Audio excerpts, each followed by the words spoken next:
Zentrix AI. The advanced AI-powered trading platform for every trader. Everything you need for trading success. Research, strategy, automation, trade signals, all in one platform. Write strategies in plain language. We build the bots. Forex, crypto, stocks, futures. Every market. Let AI do the heavy lifting. Zentrix AI. The future of trading is here. Are you ready?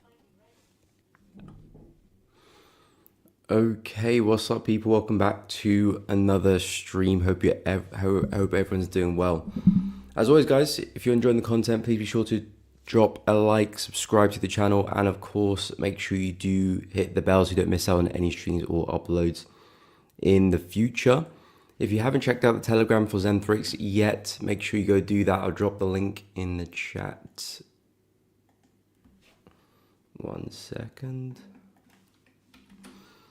So make sure you head over and check out the Telegram for more information, of course, regarding launch as well. If you are interested in learning about how AI could help improve your trading, utilizing it for automated trading bots, using AI to develop indicators, strategies even, refine strategies, and of course a wide range of different markets as well. So if you are very interested, check it out. Something we've been working on for the past few months. Excited to get that out to you guys, and it's going to be very interesting because I do think this is where the future of trading could be looking to head towards. So do check it out. Link in the description, link in the chat, sorry. Completely free to join, so check it out if you haven't done so already. But anyway guys, hope everyone's doing well. We'll go through USD side of things first, take a look at the DXY, USD majors, gold and silver. We'll go through any requests as well, so any particular markets you're looking at, feel free to drop it in the chat. We'll take a look. Of course, any time frames as well, let me know. Most of the analysis I'll do will be on like the 4 hour and surrounding time frames, but if you are looking at something a little bit slightly below or slightly above, let me know and I will get to it. What's up, Tony Gold? Welcome to the stream. Hope you well. Amos, welcome to the stream. That is great to hear, my man. That is great to hear. I'm glad that you found the streams useful. That is music to my ears. What's up, Tommy? Welcome to the stream. Hope you well. So as always, we'll go through USD side of things first. Drop any requests in the chat and we will take a look. In terms of the DXY, to start things off, things have been a bit mixed. Of course, we did have NFP yesterday, and price did see a bit of an up move there. So of course, we had a bit of dollar strength come into the market, but that didn't really do too much damage. We had one bullish candle, but not really much consistency. After that, price formed a bit of a wick and we rolled over. For me, it's the same situation we were in yesterday in terms of dollar's been bearish, but I'm not really keen to keep shorting it. I think we are looking a little bit tired. Market's looking a little bit fatigued. I do think a bigger pullback could be on the cards pretty soon. So as we do continue lower, I am looking at USD pushing up at some point. It might not necessarily be now. We might still see another bearish wave to the downside before that does happen. But unless I see some very strong momentum that does break us lower quite convincingly and shows us that this trend is still healthy, I won't be looking to get into any shorts there for the dollar. I'll be looking for only opportunities to take price higher, and yeah, looking for pullbacks and opportunities to buy the dollar. But of course, not quite ready yet. Still pretty bearish. We're still respecting areas on the lower time frame like this consolidation, which did give us two reactions. One over there, second one over there. Some nice shorting opportunities in the lower time frames, but again, not really my concern. If you're on the lower time frames, then yes, I do think shorts look good for the dollar still. Even this area up here, where we've got some price support, which we turn resistance. Of course, as you can see, price rejected it a couple times over there. Briefly over there, of course, giving us that range, and then price broke to the downside through that as well. So showing a lot of momentum from this particular area. So if price was to get there again, I think on the lower time frames, shorts make a lot of sense. We might not see a huge continuation, but might see some shorts for a day, which of course could make for a decent trade. Doesn't have to be the home run every time. Even if we just see a push 50% of the way down, that could still be very much worthwhile. So yeah, USD at the moment, yes, things are still bearish. I think if you're intraday, keep looking to short. There's some clear-cut areas. 97 I'll keep an eye on for some shorting opportunities, but I don't expect the market to go any crazy distance. We might see new lows, but I'm not expecting any big moves. I think the bigger move will be to the upside. So that's really what I'm waiting for. So looking at Euro USD as well, same situation with this one. We had a couple moves lower. Price came back into this consolidation. Nice reaction recently as well, but not much momentum there. A slight reaction to the upside, but again, intraday that could be worthwhile. We did speak about some shorts in the 15 yesterday as well. We had a nice double top as price pulled back into this zone over here. Of course, this was our lower high, which gave us that low. Price pulled back, respected on a couple of occasions. This was NFP, so a very strong move down, but essentially price respected that area. We had a deeper test of this range here, as you can see with those wicks, and price has been looking bullish since then. So with Euro, again, I think intraday buys still look good. I still like this zone down here as well. I think this is a smart place for a buy. Of course, we're nowhere near that zone, but if price was to get there, I think that's a very smart place for a buy as well. 1.164, I'll keep a close eye on that. Intraday, things are looking a little bit bearish as we do approach this area here again. There could be some nice shorts in the 15, so I'll keep a look on that. We are pretty consistent with the lower highs now, and it looks like price is really struggling to push higher. So I do anticipate some retracement for Euro USD, similar to the DXY. I do expect that to push up as well. So there could be some nice shorts there. Again, a bit more of an aggressive trade. You are going against the higher time frame trend of the market, but we are seeing signs of that trend run out of steam. So it does make sense for some sells, but still it's a bit more of an aggressive idea. Pound USD, this one has been pretty interesting. We saw a very strong move down a couple of days ago with pound. We came back into a very significant area of demand. Price tested this area on a number of occasions, but essentially it has been holding very well as support. I do think price is still likely to break through. Similar to Euro, I do expect pound to have a bigger retracement, maybe somewhat of a bearish counter trend move. And since we have broken out this consolidation, I'm looking at price coming back to retest this zone here and probably find some more downside from this area. This is kind of the level I suggested yesterday that makes a load of sense on the lower time frames. So I like this area here. If price can come back and revisit that, I think that's a smart place for a short and perhaps a continuation back into low. So continuing that bearish bias on an intraday level there for pound USD. Of course, the higher time frame trend is still bullish, but you can see we are becoming quite corrective now. We have taken out major highs here. I do think we're running out of steam, and perhaps we could see a bigger pullback. So that's really the theme I'm seeing with the dollar pairs. Yes, dollar has been weak, euro's been up, pound's been up. Aussie's been up, New Zealand's been up. I do think we're coming to prices where that could look to change in the next few days, maybe a couple of weeks. It might not change right now, but I do expect to see more downside in the near future. But I do like pound USD short setup because we've had a strong rally, prices consolidated and had a strong push down. So out of all the shorts on the USD pairs, I think pound looks the best. I think pound's still a little bit weak, and given that strong bearish move, we're basically just looking for the continuation of that. So pound USD shorts make a load of sense. Dollar CAD, I'm looking for a bounce as well. So again, playing into that idea of USD strength coming into the market. Again, you can see the area price is trading in, a massive area of demand. This is a big level where price did briefly pause and then shot to the upside for a lot of momentum. Now price looks like it's coming back to retest that same zone. So going to keep a very close eye to see how we do operate in these areas. I'm looking for a big double bottom here. If things look good, I think this is a very good place for a buy. I quite like how we're moving. It's very corrective on the way down, which shows that, okay, yes, we are still bearish, but momentum is slowing down, and perhaps something like that could be on the cards. Looking for a big double bottom at this level. Again, rejection is going to be key. We are slow, which is good, but we need to see some wicks, some healthy bullish candle closures to really signify, okay, price is bouncing at this level and we are likely to push higher.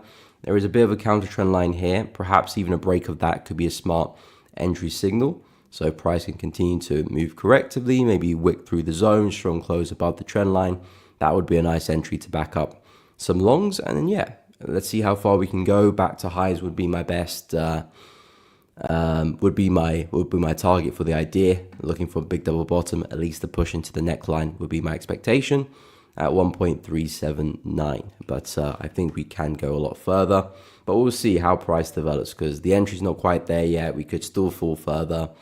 We need to see some heavy rejection and perhaps even a break of that counter trend line to really justify some entries here for dollar CAD. But I'm no longer looking to sell.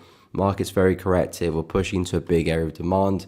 I think the shorts, unless you're on the lower time frames, looking for a very kind of small piece of the pie, maybe. But I wouldn't really want to be shorting directly into support. If anything, this is a nice place for some longs. In terms of Aussie dollar, this one has just been slowly correctively pushing higher. Not quite at my zone yet. It's been taking its sweet time to get there. I'm still hoping we do that. Again, I'll be looking for some shorts around 0.66, basically a push into the upper end of this channel. Price is not quite there yet. It's kind of consolidating just underneath. So kind of hoping to see if price can have one more push higher into that zone, test the upper end of the channel, and then get the shorting opportunity. All I'm looking for is price to basically respect the high of the channel, to push into the low end of the channel, and perhaps maybe leave positions to run just in case if we get a bigger breakout. The way I see it, Aussie dollar has been grinding higher in this corrective channel for quite a while. And typically, when we are moving like this, price is normally getting ready for a push lower. This is not very sustainable, healthy, trending behavior. When price is really corrective like this, most of the time we do tend to break lower. The difficult thing is trying to catch when that break lower will happen. I thought we were seeing the break lower over here. Turned to be a big fake out. Price recovered the level and had a bit of an up move. But again, as long as we can remain within the channel, respect the high of the channel, shorts still look good. And yeah, we'll be looking to target the lower end. New Zealand dollar, pretty much the same analysis as Aussie. Of course, they are very similar pairs. They do tend to do the same thing, and they kind of are. And again, you can see here New Zealand dollar operating within this channel here as well. So again, very corrective, up and down, up and down. Recently, we came back to respect the high of the channel. It looks like price is doing a pretty good job at respecting it. So as long as we can keep that up, I would expect to see a push back to the low end of the channel. If price was suddenly to break above this, of course, I'll relook at the analysis and either be bullish or at least be neutral. But because we've had a healthy rejection of the higher end, naturally I'm always going to be favoring a push back to the lower end now. We are a little bit corrective, not really seeing as much momentum as I would expect to see from a strong rejection of the high. but the key thing is we are still below this point. So in terms of opportunities, if you're not already in the position, you kind of want price to probably push back into the high, reject it again, then hopefully we can see some more momentum then afterwards. There is a bit of a counter trend line on the lower time frames. We could potentially go break through that, test the high again, maybe some type of double top pattern could form, and there could be some nice shorts off the back of that. But yeah, New Zealand dollar still respecting the up end of the channel, looking for a swing back to the low around 0.59. As long as we can maintain this 0.61 level of resistance, I am pretty bearish here for NZD USD. In terms of gold, I was looking for some selling opportunities yesterday, but I didn't really like how the candlesticks formed and how everything set up, especially with NFP coming into the market very aggressively. We did see a very strong push down with this 4-hour candle, but the rejection wasn't really how I wanted it to look. We were slowing down. I did say keep an eye out for some shorts. Yes, we did have a push down, but the candlestick formation wasn't enough for me to enter a position. And the way things have formed as well, I am looking at this as being an inverse head and shoulder. So I do think price can rally back to highs. And we might see a deeper test before potentially a sell, but I am actually losing a bit of confidence with the short bias. So I will definitely keep an eye to see how we move in this area. And if things are not looking good, of course, I'll stay away. But the way I see it, price has had a very aggressive rally to the upside. We've broke through that high there, broke structure through that. Now the market looks like it's forming a higher low. So I do think we can continue to rally. But as we approach this zone, there might be some shorts depending how we move. And of course, if price has a big rally and it just breaks through the high there, then I won't be looking for shorts whatsoever. That's a big break of structure for me. We're probably going to push the swing high up there at 34.40, maybe back to all-time highs at that point. But for now, for gold, I think we can rally at least back to this zone here, and then we'll see what price has in store. But yeah, after that rejection yesterday, I'm pretty bullish. I think if you're looking for some long opportunities for gold, you probably do want to see a drive lower and base some longs off that. But yeah, I do think gold is likely to rally back to highs. And in terms of silver, that's been looking pretty bullish. We had a strong close yesterday, actually. It was yesterday, just before the stream, we had this candle close. I did say keep an eye on some retest in this area for some buys. We had NFP, which gave us a strong push lower. For the most part, I think things still look very bullish in my opinion. I like the wicks to the downside. I think in terms of entries, if price could push down one more time, that could present some nice buy opportunities off the back of that. Because we are looking very, very flat right now, so I wouldn't jump into anything. But if price could push down into a zone like this, maybe some stops underneath it, I think that's some effective areas for some longs on the lower time frames. And then, of course, my expectation would be a push back to the swing high at 37.28. So altogether, very bullish on silver, very bullish on gold at the moment. I think silver looks probably the better one, the clearer one, but gold's looking very bullish as well. But silver, I would expect to push back to these highs and then a likely break of that. My next big target for silver is 40, which is a really big psychological level. And we've still got a lot of distance to cover. There's still a long way to go before we do get there. So I think there still will be opportunities along the way. So definitely keep tabs on that. But yeah, silver looking very bullish, respecting 36.5, 36.6. And from here, I would expect to push back to highs. But I would look for that dip first before buying, because you are quite flat there. But yeah, that's kind of where I'm at with USD.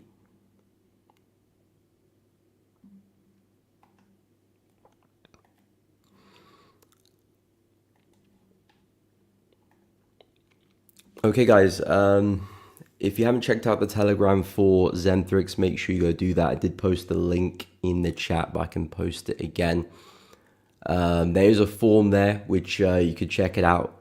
If you're looking to test the platform, make sure you do get your Solana wallets ready, because you will need that to access the platform. But if you want to test out the platform, see how it works, what's the offer, and you're just generally interested to test it out and just see what's in store, check out the Telegram, join the Telegram. There's a link to a a link to a form which will give you information to put your details to potentially test the platform. So check it out if you haven't done so already. But guys, welcome back to the stream. Haven't said hello to a few people. Tony Gold, what's up? Yeah, New York volume will be a little bit dry today. Yeah, it won't be a normal afternoon or morning, I should say, in New York, of course, because it's the 4th of July. So yeah, the US is taking a holiday. So yeah, I mean, London is as normal, but New York, we probably won't see the normal volume as you would associate with the New York session. So it might be a situation where London will start to die down, and then that could that could mean the market kind of dies down for the rest of the day, potentially. So, I mean, the market's not completely shut. There are other participants around the world, but of course, New York is a major session, and with that closed, I don't expect to see any crazy fireworks this afternoon. So, yeah, markets will be a little bit slower.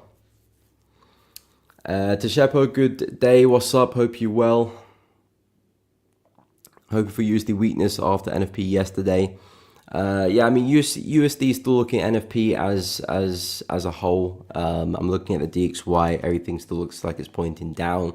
Again, like I said, we are showing signs that things are slowing down, and as a whole, this trend is slowing down and becoming more fatigued. So I do expect us to eventually push up. But again, that could be a few days from now. It doesn't have to be right now that we have to see some upside. I'm not looking to buy the dollar just yet, but I do think that over the next few days, maybe a week or two, we will see probably a big recovery there for the dollar. In terms of intraday, things are looking relatively weak for the dollar. We had that spike higher from NFP, and price has been falling to the downside. On a more intraday level, we have been falling. We are starting to approach this area here, so I would be a little bit cautious of that, especially intraday, because this is an area where we found a lot of bullish momentum. We might bounce from here.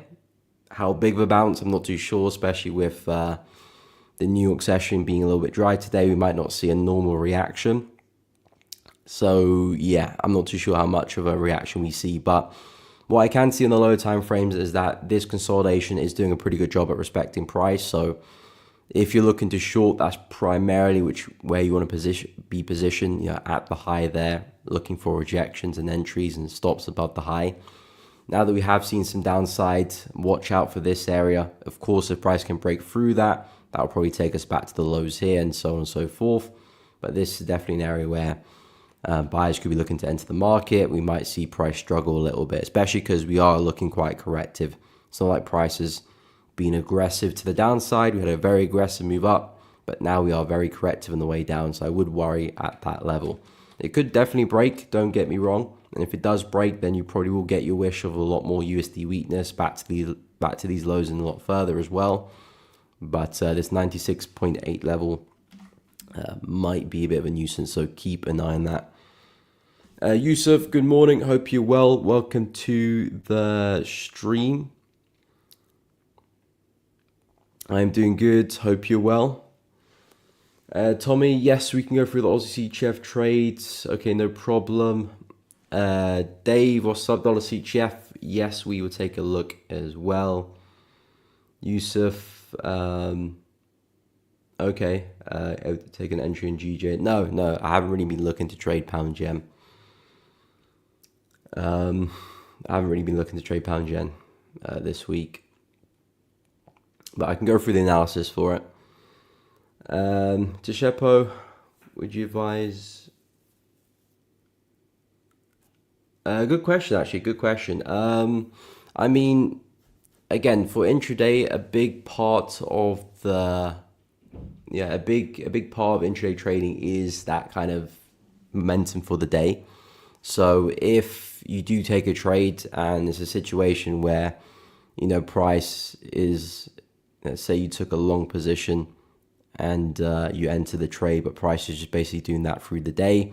Well, as time continues, you get closer and closer towards the end of the day, and you probably want to just be out of the trade anyway, because you don't want to be in a position where you're holding this intraday trade, especially on a very small time frame like a 5 or a 15-minute chart, holding that through a weekend like today. It's the weekend tomorrow, so you don't really want to be holding that for a weekend. Any kind of minor gaps could take your stop loss or even fill you at a worse price, so you might lose more than you anticipated. So you don't really want to be in that position. There are times where, of course, momentum will be low like today, and we might still see a bit of an up move. You might not get your full target. Normally you would expect to move like this during a session, but because of the lack of volume today, it might be half or even 20% of that. So there probably is still an opportunity to profit from the trade, just not the usual targets that you would be expecting. You won't expect a usual move come the US session. There are still going to be participants buying and selling, just of course not the US. So there will still be movement, but just not as much as you would expect. So I wouldn't say there's a right or wrong decision to make. Not taking any trades in the intraday it makes sense as well, because you're not expecting the same momentum. You can still take a trade and just manage it. If it is moving sideways, it's coming to the end of the day, get out the trade. Maybe it does push a bit into profit. Any profit is profit at the end of the day. It might not be your usual target, but it could be half that or a quarter of that, which is still some decent profit to walk away from. I just wouldn't expect price to go and hit my target. That's really what I'm trying to get at. So I wouldn't say yes or no. I would say that's up to you to decide, but I would advise just keep monitoring the trade. If momentum's not picking up, get out before the end of the day. Maybe you can catch a small profit, but it just depends. If you see a good opportunity, I think taking it does make sense. Just don't expect your usual targets. You probably will be out of the trade a lot earlier. D-Mark, good morning. Welcome to the stream. Hope you're well. Rexus, good morning. Hope you're well. Yes, I have looked at gold, but I can go through that quickly for you. No problem. I'm doing good. Thank you for asking. Teshepo, pound ZAR. Interesting. I don't think I've ever looked at pound ZAR, or at least not that I can remember. Anyway, I said I was going to go through Aussie CHF and then Aussie CHF, dollar CHF, we'll take a look at. We'll go through GJ as well. I haven't really been looking to trade GJ this week. It's been a little bit too high up for me, but I'll go through it, and we'll take a look at gold as well and pound ZAR. So I did hop into an Aussie CHF position yesterday in a bit of drawdown at the moment. But it's a bit more an aggressive position, but the idea is I'm basically looking for the pullback of this up move here from past few weeks, and I'm basically trying to buy the low of that pullback, anticipating higher low to form here for a continuation back to highs. Like I said, it's a bit more of an aggressive trade, reason being the structure is still bearish and the higher time frame trend is still pretty bearish as well. But I like the area prices pulled back into. It's had a relatively healthy pullback into the 0.5, 0.618 area. We're coming back into a nice area of demand on our left over here as well. And it's an area where I would expect to see this bearish trend fizzle out, because we've just formed a lot of support, which price has just manipulated to the downside, and we did recover quite well on the 4-hour/8 hour time frame. My entry was this candle here, which closed pretty well on the 8 hour as well. So basically momentum shifted, we closed back above support. Now I'm looking to see if momentum can kick in to the upside. So, and I've given myself a bit of room with the stop loss. So it's definitely more an aggressive position because momentum trend is against me, but it's an area where I would expect buyers to step into the market. I might not see the whole swing in my favor, but if I can catch a bounce into this area, that's more than enough for me to go break even and maybe take some partials off the table. And I like the buys as well because Aussie CHF is a pair which is coming from all-time lows. This is a pair that has been falling for quite a while. And every time the market does go and take out to all-time low, you can see we do recover pretty sharply most of the time. And I'm looking for that same situation to happen again and see a lot of upside. So I like it because from a swing bias, there's a lot of upside for us to expect. We've got this area above us, which is where a lot of momentum came from. I'm expecting price to at least go back and test that area as well. It's a very similar idea to the Euro Aussie trade I've been talking a lot about. I said basically I'm choosing between Aussie CHF and Euro Aussie. They're very similar pairs. Aussie CHF looked better at the time. I like the entry a little bit better because we formed a lot of support here. So I would imagine a lot of orders would be, let me get rid of this as well. A lot of stop losses would have been just below this because a lot of people will be buying off support here, off support there, off support. We went and run through the lows and recovered that. Now I've got my stop loss here and my entry here as well. So I'm quite happy with how that shaped up. At the moment, momentum is not in my favor. Price has failed to push through that. We are coming back into support. But as long as price respects this area, I'm happy to remain in the trade. I've got my stop loss there as well. I'm not betting the farm on the trade either. So if price does continue to fall, I'll stop out and reanalyze from there. Maybe Aussie CHF is going to push to lows. I've been very skeptical of that move there. I'm pretty much looking at this as a pullback for a continuation. I could be wrong, of course. Nothing's ever 100%, but this is the opportunity which I'm liking. I'm looking for a swing back to the high. So essentially, it's just a push, a pullback of that, and trying to anticipate the low for a continuation. The more conservative trade would be waiting for price to push up first, waiting for some higher lows, as I was speaking about yesterday, then looking to get involved on one of these dips. The logic behind that is that you've seen some bullish structure. This bearish structure can be well and truly broken first before you do get long, and that would be the more conservative trade. But sometimes you don't always get the best pullbacks, and sometimes you do enter a little bit late. So once you do get this opportunity, trends are shifted, people have spotted that already. I like to get in trades before people realize something is bullish or something is bearish. That's where I kind of like the opportunity. And right now, Aussie CHF still looks very, very bearish. So people probably will still have that kind of outlook. Market's bearish. I'm not going to buy it just yet. And that's why I see opportunity. But yeah, we'll see how the trade does play out. Where was we? So I'll go through dollar CHF. We'll take a look at GJ. We'll go through pound ZAR and gold as well. Is that Aussie New Zealand dollar? MBF? Okay, we'll take a look.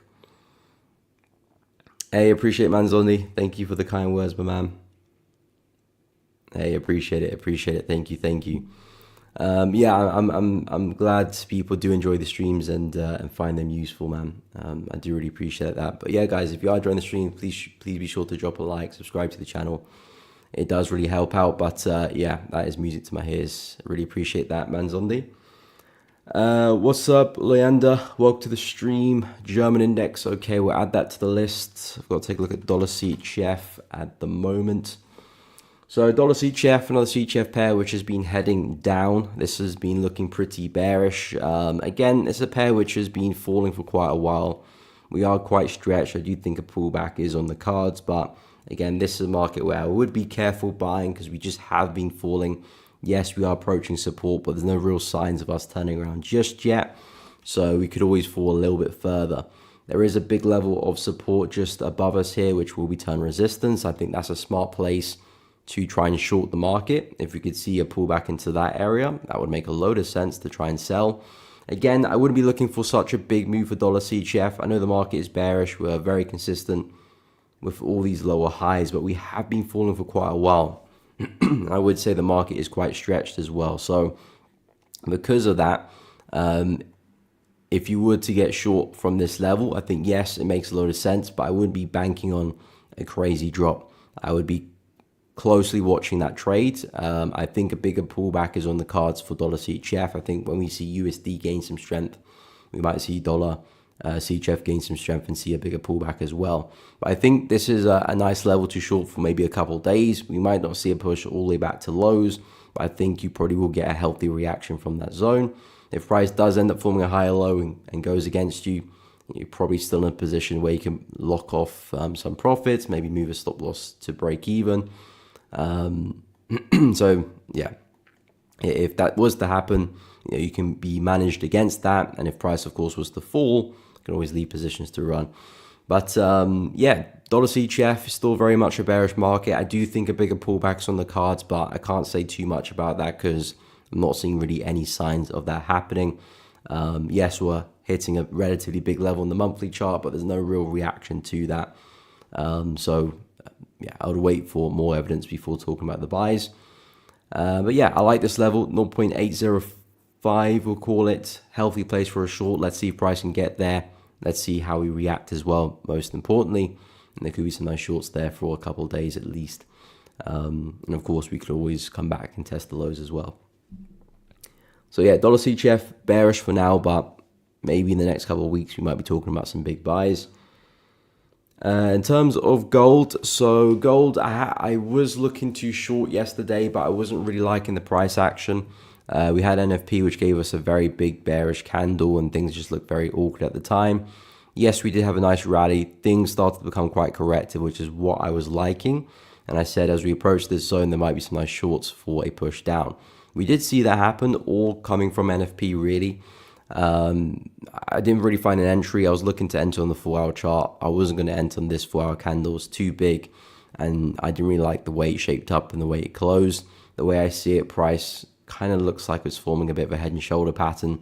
So I kind of do expect to see something like this over the next few days for gold. Then maybe I can monitor it again, and maybe some sales might look better, but I'll speak more about that in the next few days. For now, for gold, I do think we can at least push back to resistance. So if you're looking for opportunities, I would wait for a push down back into support and then look for a push back up again. And basically looking for this inverse head and shoulder pattern, left shoulder, head, right shoulder. So yeah, gold, I would be bullish, especially intraday. I wouldn't necessarily be banking on a crazy move to the upside like this just yet. I think this is still an area which could give us a bit of a sell-off. So I would still be cautious of that.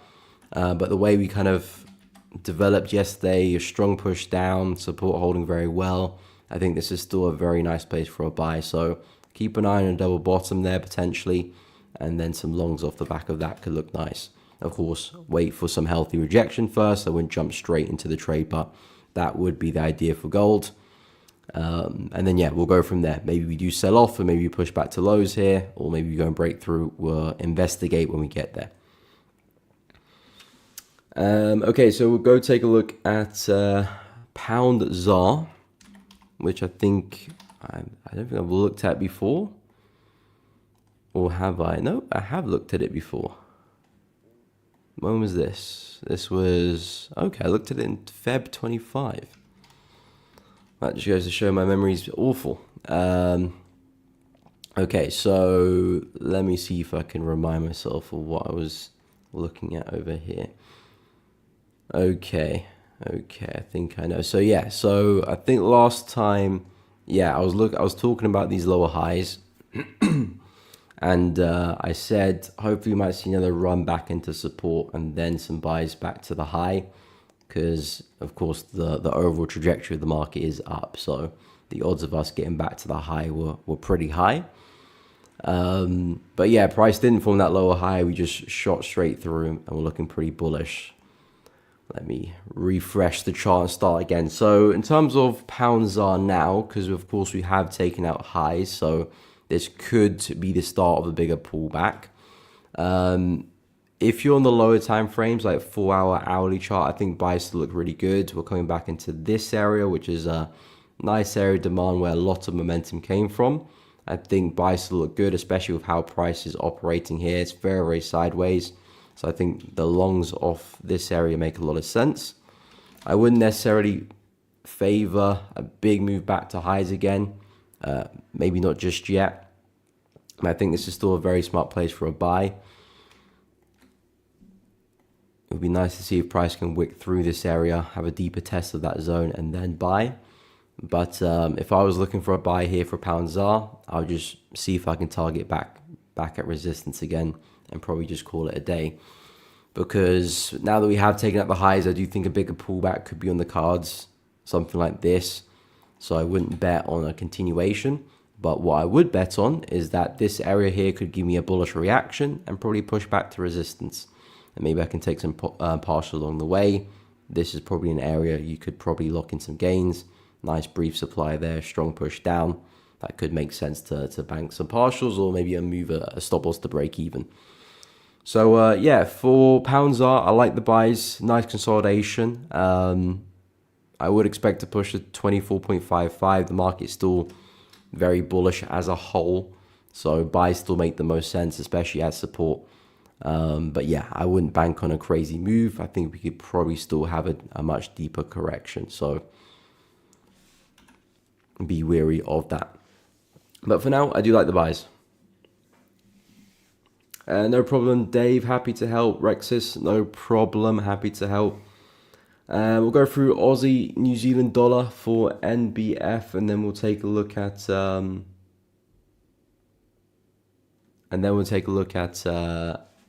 the DAX as well. Of course, any markets, let me know, and of course, any particular time frames as well, because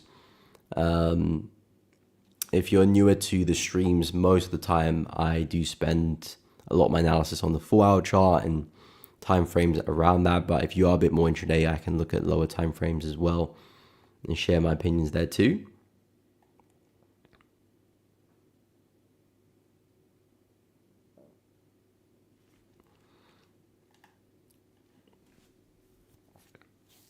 Okay, so let's go take a look at Aussie New Zealand dollar. So with AUD/NZD, definitely my least favorite pair, which I do look at, just because of how choppy it is. It can be a bit of a pain. But with this one, I do think price still has a little bit of room to the downside. I think it depends what you're looking at. If you're looking at like a 4-hour chart, and this just looks horrendous, really, in my opinion. Yeah, it does really look horrendous. But I like the trend line here. If I go to the weekly chart, I like the trend line here. I can see some consistency with the higher lows. You can see since the low here back in March 2020, we've been pretty consistent with higher lows. So I've got a feeling that we could still see another rally to the upside at some point and maybe push back into resistance as a whole. So I do somewhat have a bullish bias, but it's just not a good pair. It's just not a good pair in general. There are sometimes good opportunities, which is why I keep an eye on it, but they're very few and far in between. So it does take its time, but I like the buys. I would probably wait for another push back into support here before looking for any entries. I want to make sure that I get my stop loss in healthy areas, away from all the noise here, and under this area would definitely be a place I would consider. Price is forming lower highs here, so there is that kind of bearish structure we have in play right now, which I would not want to be buying into. Hence, again, I would want to see a push lower before looking to buy. I wouldn't be looking to bank any sells either, so I know that we're at resistance. This is not a bad place for a short. Stops above the high makes sense, but I like the longs a lot better. I can understand looking to short Aussie New Zealand dollar, resistance, expecting another lower high to form. It does make sense, but I think the buys will have a little bit more luck, because again, it does continue with that higher time frame trend. So I think there's some natural bullish momentum in the higher time frames, which could help our trade. But yeah, I think shorts look good here. 1.083. I like the longs a bit more, so that's where I'd wait for, but that could take a whole week or even longer than that before price does get there. So there's that. But yeah, it's a very choppy pair. The best way to get involved with opportunities is looking to sell high and buy low. You want to be away from the noise. You want to get your stop loss in areas where price has to work quite hard to stop you out. And below here or above there would make sense. Any stop losses in this area, you're asking for trouble. But yeah, that's kind of where I'm at with Aussie New Zealand dollar.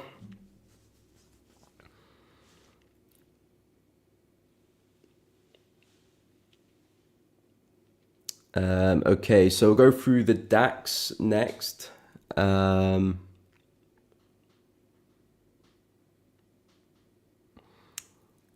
Deshepo, okay, you also had buys. Okay, nice. Only waiting for confirmation model to enter. Okay, nice, nice. Yeah, I agree. When a nice area, come into a nice area of demand as well. So the buys make sense in my opinion. Might not see a humongous move, but again, you don't need to have a humongous move to make profit, of course. But yeah, I would agree with that bullish bias. Yusuf, I completely forgot about GJ, didn't I? I'll go take a look at that now. Apologies. Menchi, what's up? No problem. I'm glad you find the streams useful. Euro Aussie, Euro NZD, are they ready to sell? I'm looking at, well, I'm no longer looking at getting into Euro Aussie, not because it's not a good opportunity, just because I'm an Aussie seed chef, which I'm pretty much doing the same thing. I'm banking on some strength on the Aussie. So I've kind of got my hands tied essentially, so I'm not going to get into Euro Aussie because I'll be doubling up my risk.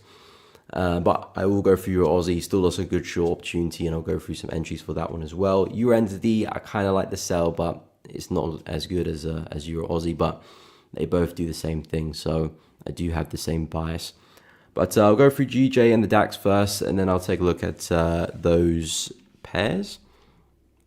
So with pound yen, we did see a nice bounce off the trend line yesterday. Was it yesterday or the day before? Wednesday was the day before, wasn't it? Yeah, so we saw a nice bounce the day before. But yeah, price had a really nice reaction. Of course, we had NFP yesterday, which caused a lot more momentum for pound yen. Essentially, that trend line held. We did break through resistance here, so that did technically break, but it was only to come back and retest the trend line. The trend line for me was the main kind of catalyst to keep us bullish. If price was to go and break through the trend line, that would be a worrying sign for the buyers. But for the most part, we are respecting it very well. The continuous high lows are still in place. So my expectation for pound yen is still a push back into resistance up here, 199.5. That's still where I see price heading towards. The market is still bullish. We're still very consistent with the higher lows. The way I see it, price is still likely to continue higher. We had a very strong move to the upside yesterday. Very strong move to the upside off the back of NFP. We went and taken out these highs. So my expectation now for pound yen is a rally to the upside. We've just gone and broke through structure. We've been bearish, seeing lower lows and lower highs. Now we've just seen a higher low. Now the plan is, not a high low, sorry. We've seen a higher high. Now the plan is I'm expecting a higher low and of course another higher high. As to where that high low could come into place, I quite like this area around 196.6. I think this is where we had our last kind of pause before we shot to the upside with NFP's momentum. So naturally that would be my number one area for a buy. I probably also would consider support here as well for a buy too, just because we might not see a deep enough correction to actually test that zone. There's somewhat of a counter trend line. I suppose if you can break through that and see a significant candle closure above that, that could be a nice entry there for pound yen. And targets back at resistance 198 make a lot of sense, and even targets back here as well if you really want to push the trade makes sense too. If you were to keep falling, then yeah, I would keep a close eye at 196.6. That looks like a very nice place for a buy. But the plan is we broke structure, we saw a higher high. Now we're looking for a new higher low to take it back into resistance and then back into the swing high, and even back into 200 as well. So yeah, for me, pound yen, very bullish. Lower time frames look bullish. We just saw a very healthy break of structure. Nice bullish engulfing candle there on the daily chart. Trend line is still being maintained. Higher lows are still being consistent. Therefore, pound yen is still likely to continue higher. So yeah, pound yen, I would be pretty bullish on that one. And I think the 15-minute chart is also shaping up pretty well.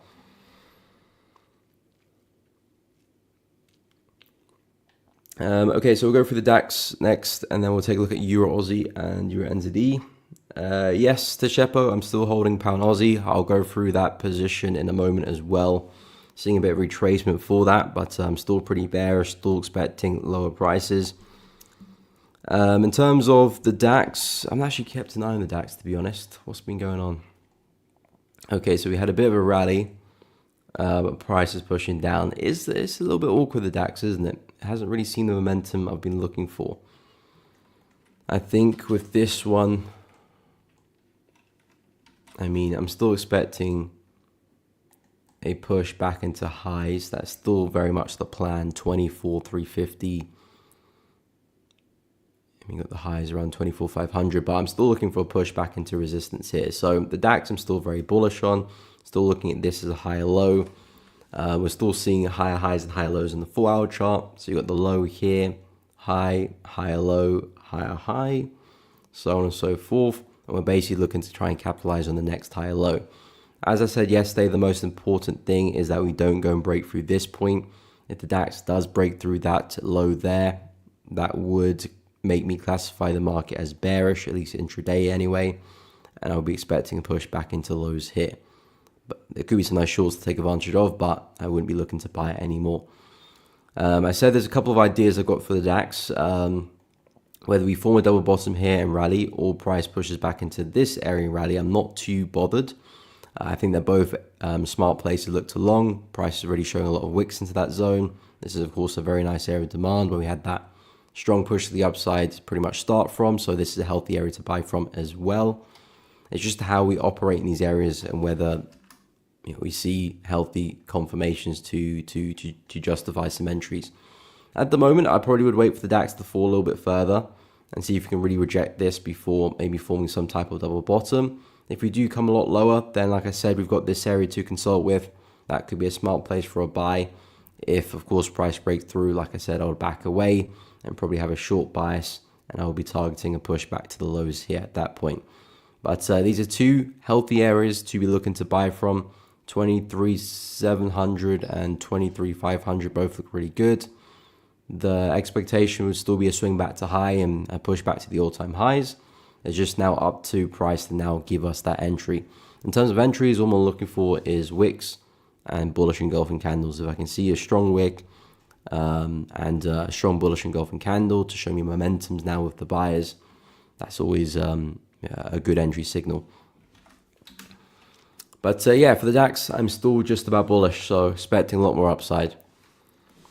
In terms of Euro Aussie, I've been keeping a close eye to short this one. I was debating between Euro Aussie and Aussie CHF for opportunities, looking to short Euro Aussie or buy Aussie CHF. Both very, very similar trades, trying to get into the market early, anticipate some larger pullbacks, force some larger swings, going counter trend as well. So yeah, very, very similar opportunities. I chose the Aussie CHF. I like the entry a little bit more for that one. Euro Aussie, I kind of been wanting price to kind of sweep the highs first because I can see a lot of wicks here, a lot of rejection piling up at resistance. So I've kind of been waiting for price to sweep the highs and then give me a strong rejection, or even maybe a break of this counter trend line because price is kind of squeezing in this pattern here. So a break of that would be a nice entry because that shows, okay, momentum is back with the bears. We're holding resistance there. Now we can see a swing back into support. So this is really what I'm looking for Euro Aussie. Again, the logic is we've had this strong push down. I'm looking for this to be a lower high and a push back to the lows. Price is coming back into a nice area of resistance as well. And we're really struggling to break through that. So the idea is that we've had a pullback and now I'm just expecting the continuation of it. Of course, it's a bit more of an aggressive position. Why? Look at the trend. It is pointing up. So it's definitely counter trend idea. And we're looking for a pullback of this move, which is necessarily not confirmed yet. So it's definitely more an aggressive trade. So I do want to see a really powerful entry before getting involved. And I wouldn't say we've kind of got that yet. Price is still respecting the low end of this trend line. And we're still respecting resistance, which is good. But I kind of want price to sweep the highs first and then push down. I've got a feeling we probably will go and sweep the highs. And if we can get the strong rejection afterwards, that could justify a nice entry. But at the moment, Euro Aussie is kind of just squeezing in here. It's up to price what it wants to do next. That's kind of what I'm looking for. Push up to push down. If it does push down, that's fine as well. But a really high probable opportunity would be if we can sweep the highs first and then react bearish shortly afterwards. But in terms of the area we're trading in, still looks relatively healthy. I like the way we moved to the upside. Still a very, very corrective move, which is why I've got a lot of confidence that we are likely to fall over. It's not like we've seen a clean up trend. This is a very corrective move. So I do think we can continue lower. But yeah, the entry, not quite doing it for me just yet. As for Euro entity, I haven't really been as big of a fan as Euro Aussie. This one had a very corrective down move. We broke out that to the upside. Now we are starting to become a bit more corrective. Euro entity, in fairness, has seen quite a lot of momentum. It hasn't been as corrective as Euro Aussie, which is kind of why I liked Euro Aussie a little bit more. The more corrective a move is, the more likely I'm expecting it to break lower. This one is starting to become corrective, but it's not quite there yet. I think we can probably still consolidate, maybe create some new highs before we do get ready to short. So I think we still got probably a week's worth of price action before this is ready to short. At the moment, the market's still grinding higher. I wouldn't really be looking to take some buys. I did mention some buys a couple of weeks ago off the retest of this level. It's been a slow grind since then, but I'm not really seeing any good opportunities to buy it right now. We're about to approach resistance as well. So yeah, USD, I do think we can bleed low as well. If I go to the higher time frames, yes, it's been a very strong uptrend, but we've gone and taken out major highs from COVID. I think we are quite stretched and the market can come back down again, but we are not quite ready for that. The market is still slowly grinding higher. So hopefully we can see some more development. I'll speak about the shorts when they're a little bit more clearer. At the moment, the market's still grinding higher, so I don't want to talk about shorts just yet. I think Euro Aussie is something to watch out for, because that one's a little bit more ahead in its development for some shorts. USD, we're getting there, but I wouldn't be looking to try and catch any shorts just yet.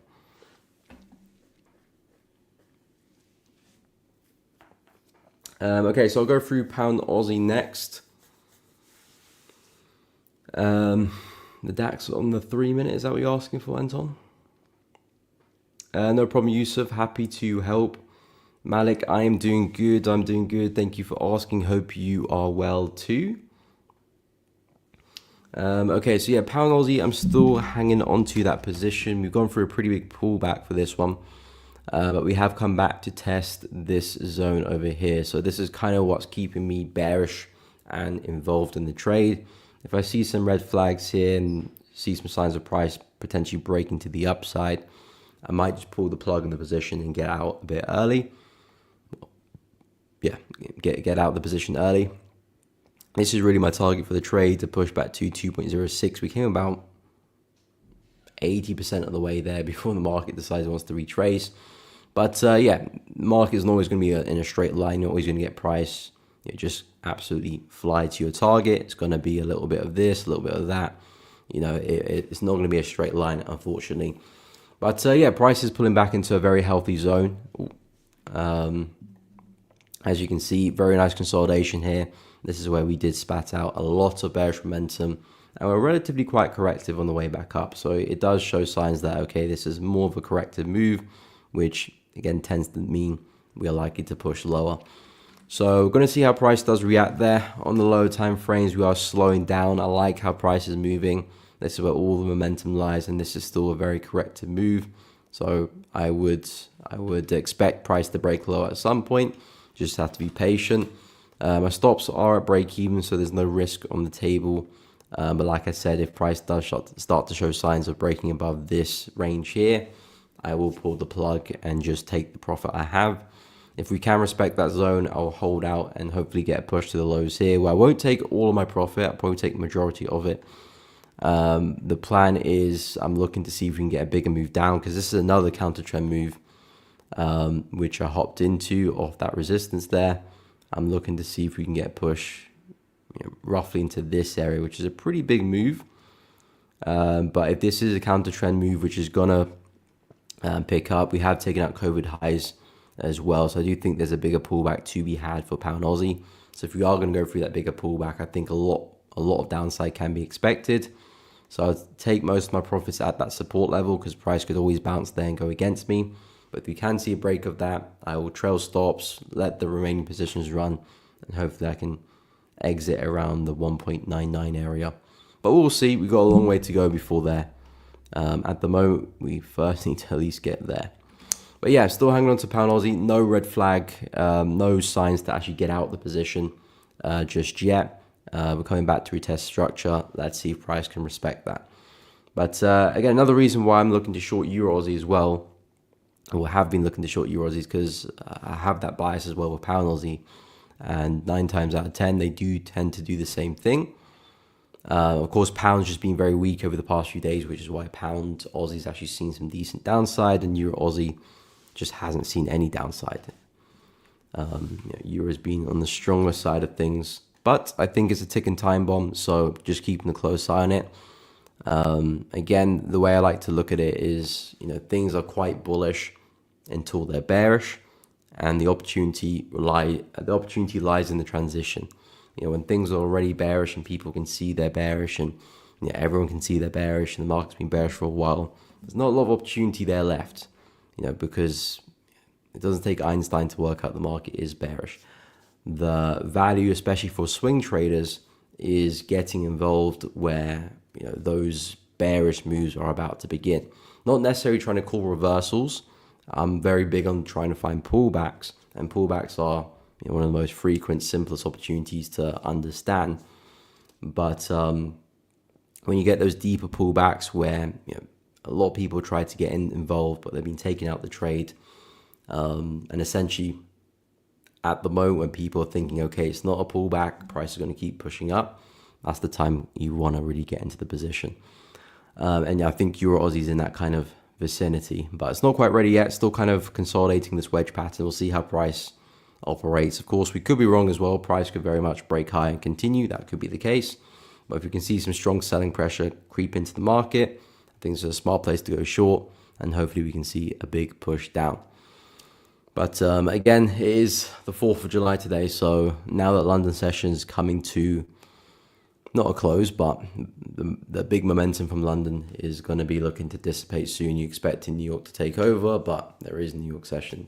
There is no New York session today, so I don't expect much this afternoon. So, I mean, I'm in 2 trades at the moment. One's at break even, one's in a bit of drawdown with Aussie CHF. I'm just going to see how price operates with them. I'll hold both of them over the weekend. I've got a decent stop loss for both of those positions, so I'm not too worried about the weekend. I probably could end up even remove my stop loss as well as the weekly candle closes, just because Aussie CHF is one of those pairs which can gap a little bit, and also spreads can really widen when that new daily candle does open. So even if price is trading like here, it might widen enough to actually take your stop loss and take out the trade. So I might remove the stop loss going into the weekend. Pound Aussie, I'm not going to do much with that one. That's well into profit, nowhere near my entry. So yeah, that one's going to let it do its thing. In terms of other pairs I'm looking at, well, I kind of want to wait for Aussie CHF to get to break even before I do get into a new trade. But pairs I have been interested in, I actually am still quite interested in CAD Yen shorts. I know we've had a lot of bullish momentum for the yen pairs. The yen was very weak. We'll take a look at the yen in a moment. But I am still very intrigued with CAD Yen to the downside. I'm not sold on this bullish move. It's still very corrective. I like the way we're finding resistance here as well. It kind of tells me that maybe a bit of a top is forming. I'm still looking at this big bearish move here. I'm treating this as a pullback of that move. So if this is going to be a potential top for the pullback, I can see price melting off back to lows. We've had another rally to the upside. I was favoring a push to the upside yesterday for CAD Yen. I did say we're looking very corrective on the way down. So in my opinion, it looks like price might get a bit of a rally to the upside, which we did. More or less back into resistance here. It looks like we've seen a bit of a rejection since then. The entry bit is where I'm struggling because there is no kind of clear entry to get into the position for me. But I kind of want to be looking for some shorts. Maybe if price can rally back into resistance again and reject it again, that might give me the entry I'm looking for. I'm looking at the 8-hour chart as well. That was a nice rejection there, but I kind of want to see a bit more momentum before I think about some shorts here. If momentum can pick up, I might look for something like this.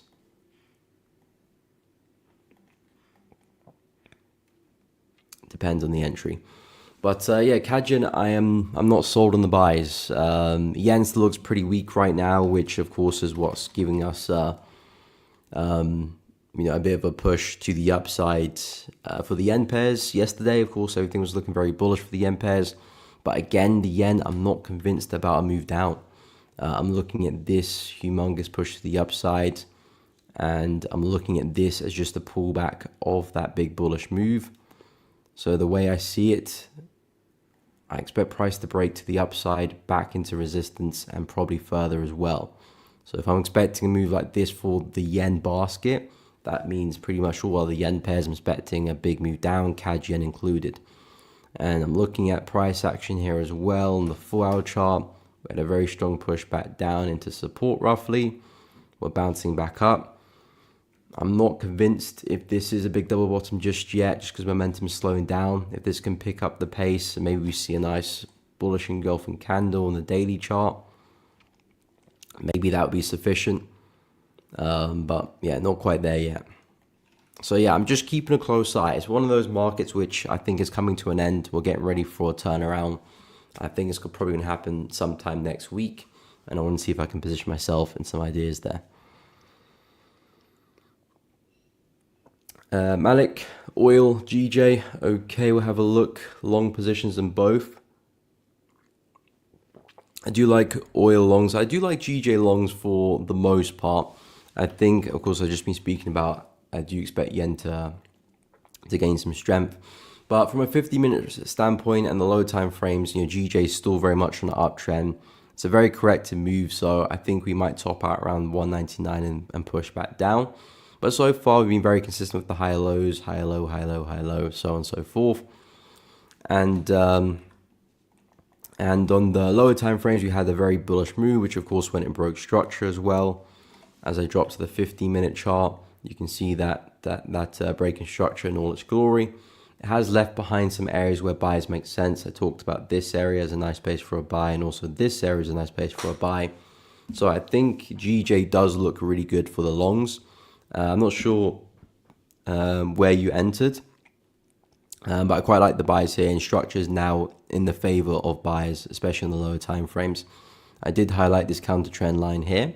I think if price can see a solid close above that, that would justify a very nice entry, or even a test of this zone. I think that's a nice area of confidence for a buy as well. But yeah, the higher time frames very consistent with the higher lows. Just basically looking for the continuation of that momentum now. So GJ longs I do like. The bigger move I think for GJ still likely is going to be to the downside, but I wouldn't, I think that's something for next week or even the week after. I think for now we might steadily push the upside into resistance and then might go for a sell, but we can speak a lot more about that in the coming days. For now, yeah, I do like the idea of buys. As for oil, we did see a very strong rejection. Breakout. Well, equally rejection as well, to be honest. Price is coming back into, if I go to the weekly chart, price came back into a very significant level of support. And I said if price can hold this level, as you can see, support, support, support, and again support. So I said if price can hold this level, I would be pretty bullish for oil. And we were consolidating for a few days. Price eventually broke out that consolidation. And if we can have a successful retest here, I think that's a great area for a long position. I think stops below the low here, the safest, kind of away from all the noise and away from all the drama. And it makes sense as well, because if price was to go and hit the stop loss, then I would suggest that, okay, we're probably in the wrong direction. Price is breaking support. Probably are going to go to the downside anyway. So that would be a healthy place for a stop. But yeah, the way I see it, oil consolidated at that zone. It broke to the upside with a very impressive candle. Now it's coming back for the retest. So this is the make or break now for oil. If oil really does mean business to the upside and we are going to continue higher, I do want to see price reject this level at 66. I do want to see price really put a strong rejection in there. And then we can talk about more longs and probably swing back to highs. What are your targets for both the oil and the GJ position? Is it intraday trades you're looking at or more swing ideas? I think oil from a swing perspective makes a lot of sense. You're coming back from a big daily level. You know, we could see a move back into 75, even 80. I think it makes a lot of sense there. I wouldn't necessarily be looking to try and swing GJ to the upside because of two main reasons. The biggest one, we've been very corrective on the way up here. It's not like we've seen a very clean or very healthy trend. Momentum's clearly dying down and we're slowing down. So that's one reason why I wouldn't look for a big swing. And the second reason is because we've got a pretty big level just above us there, which could be a bit of a nuisance. So buys at the moment for GJ look good, but we are towards the end of a strong up move here on the daily chart. We are looking very corrective. We've got big levels above us, so I wouldn't be looking for any big moves there because we do have very solid resistance, which of course we could break through, but I'd rather price breaks the level and then I bet on some pullbacks rather than buying into it. And of course we are quite corrective, which again, the more corrective we are, the more likely we are going to roll over. But yeah, intraday I think buys look good. Oil I think we're positioned very well for a big swing, and then we could see price hopefully continue after that. And if you're looking to enter positions on oil, I'll keep a close eye at 66.14. I think could be some nice intraday trades, even if it's just a swing back to the high here or some levels there. I think that makes sense as well, because essentially you've got that strong sell-off, consolidation, price broke to the upside, you know, pull back to retest the range. Now you got your continuation as well. OGPAC. You're saying you want to get account with ET?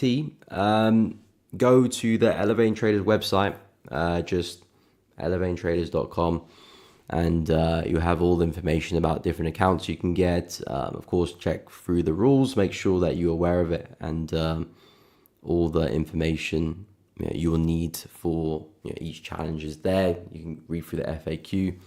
I'll have a more detailed breakdown, but yeah, go check out the website and you can find out more information. And if you're looking to purchase, you can of course do it on the website over there. And of course you can use the discount code for 25% off it as well. But yeah, that's kind of where I'm at with oil. I do think more upside is likely with this one.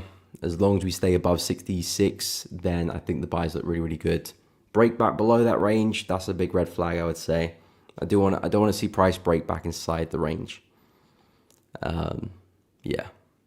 If that happens, I will be less confident that we are going to push higher. EURUSD, okay, we'll take a look. By the way, guys, if you are enjoying the content, please be sure to drop a like and subscribe to the channel. It does really help out. I do really appreciate that. It helps the content grow, helps the channel grow. So if you are enjoying the streams, finding it useful, please be sure to smash the like button. I do really appreciate that. Of course, check out the Telegram group for Zenthrex AI if you haven't checked it out yet. Again, an AI project we've been working on for developing AI tools to help traders. If you are interested in learning about AI and how it could help improve your trading, go check out the Telegram. It has more information there. And also you can find a form, because we're looking to launch Zenthrex next week. And if we are looking for a few traders to go and test the platform and give us some feedback, see what there is to offer. So join the Telegram and you can find more details there on how to access it as well. So if you haven't done that, go check it out. I will drop the link to the Telegram in the chat again. But yeah, EURUSD we can discuss. So EURUSD, this one has been relatively bullish, but I am looking at a big move down.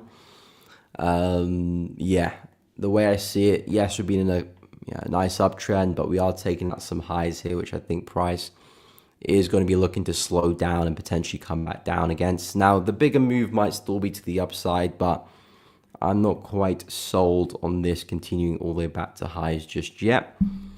So I am kind of waiting for a sell opportunity here for EURUSD. What I will say is that the sell opportunity is definitely not here yet. I'm still seeing relatively strong up moves, which does tell me that the buyers are still here present in the market. I can see we are becoming quite corrective now, which is the first sign that says, okay, maybe this up move is slowing down, but I need to see a lot more development. I talked about some buys over here, which I played at okay. I haven't necessarily ripped to the upside, but we've seen a successful retest and a continuation higher. I wouldn't be looking to buy the market now because we've already seen this move and now we're becoming quite tired as well with this corrective behavior. And I wouldn't look to sell it yet. The trend is still up, momentum's still up. I'm not really seeing big signs of reversal just yet. Yes, we do have some resistance here. We might see a rejection off that, but I would expect us to actually see a new high above that. And price will likely break through. So I wouldn't really be looking to sell just yet. I'm kind of waiting just for more candlesticks to print, more information before I can really put a bias forward and look for the opportunities. I think there's a big swing to the downside in store, but I need to see a bit more price action before I really put that bias forward.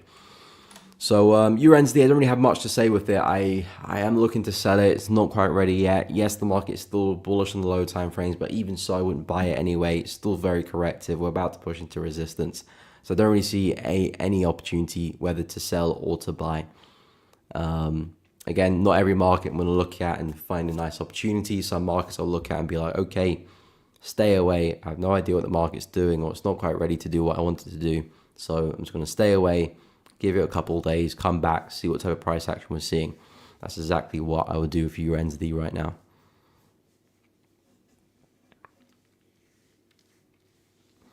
Yes, Menshi, CAD Yen, I can take a look at for you, no problem. Follow the trend. What's up? Hope you're well. Yeah. Yeah, I'm looking for 200. I'm not so convinced about a big up move for GJ. I think yes, we can get to 200 level, but I'm still very skeptical about the yen. I think the yen can still gain a lot of strength quite quickly, maybe even next week as well. I'll go through that and share my opinion on that and take a look at the yen basket and show you why I do have that bias as well. So the yen, yes, I think at the moment it's still weak. It still probably will help pound yen push higher. I think we can still get to 200, but anything more than that, I'm not confident on. For GJ, I still think a lot of yen strength is set to come. But yeah, I'll go through GJ. We'll take a look at CAD Yen as well. I can go through a more of the yen pairs. Haven't taken a look at quite a few of them, so we can go through a lot more of them. Malik entered oil. Okay, nice. Okay, that's your target. Okay. And GJ target. Okay, targeting 200. Okay. So yeah, I'll go through CAD Yen first, and I'll take a look at GJ. We'll go through those targets as well, Malik. But yeah, CAD Yen is actually one of the pairs I'm looking to see if I can find some shorts for CAD Yen for the yen pairs, because number one, yen, I'm not convinced. I'll go through that in a moment. But CAD Yen, I'm looking at this market as a very slow grind to the upside, and it's giving me all the characteristics of a pullback of this move here. When I zoom out and I look at the bigger picture of the market, this is the daily chart. When I zoom out and look at the bigger picture, the way I see the market, we've had that massive sell, had a correction of that, and we've just been bearish since then. So unless I'm seeing very strong signs of reversal in this up move, that we are likely to push back to highs here and back to highs there, I'm not seeing signs of major reversal. I'm seeing very corrective behavior, and this has all the characteristics of a pullback that likely could take us back to lows. So I'm not convinced about CAD Yen continuing. Again, CAD is relatively weak as well, so it's not just yen being strong. CAD Yen, CAD is quite weak at the moment as well. But like I said, in terms of the behavior of how price is moving, I do fancy this bearish leg, and it's actually an opportunity which I will look to see if I can get involved. Entry is not looking that great at the moment. I'm kind of looking at the A tower to see if I can get involved, maybe if momentum picks up. Basically, I'm looking at resistance here, holding, and if it does successfully hold, I think we can sell off. So I'm just going to wait for a bit more momentum before I do click the trigger. But CAD Yen is something I'm interested in shorting.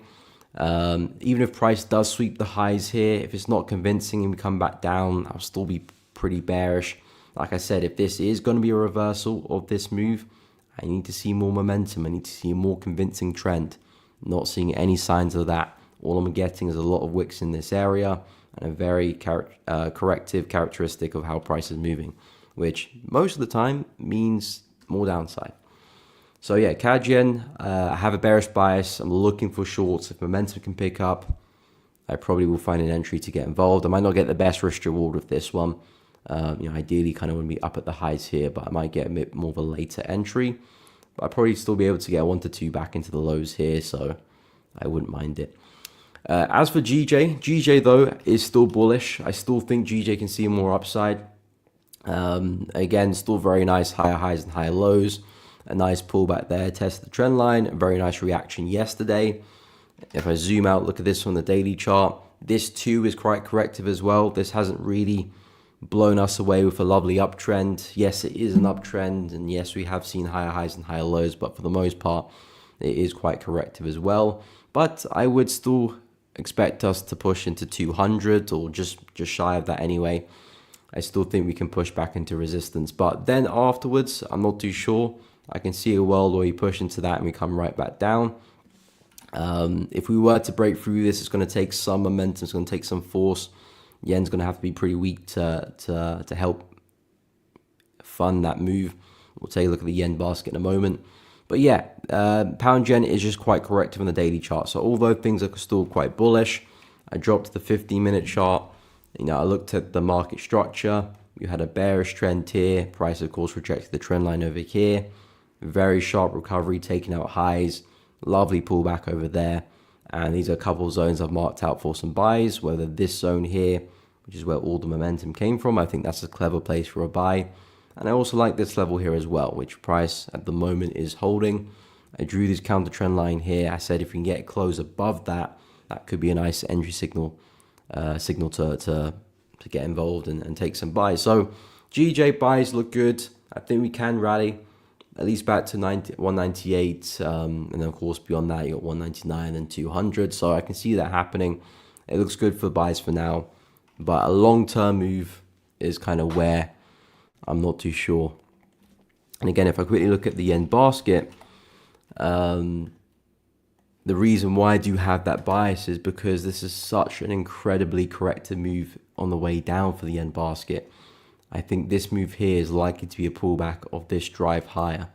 The way I see it, price is pushed up, is having a bigger correction, and I can see price pushing back into resistance.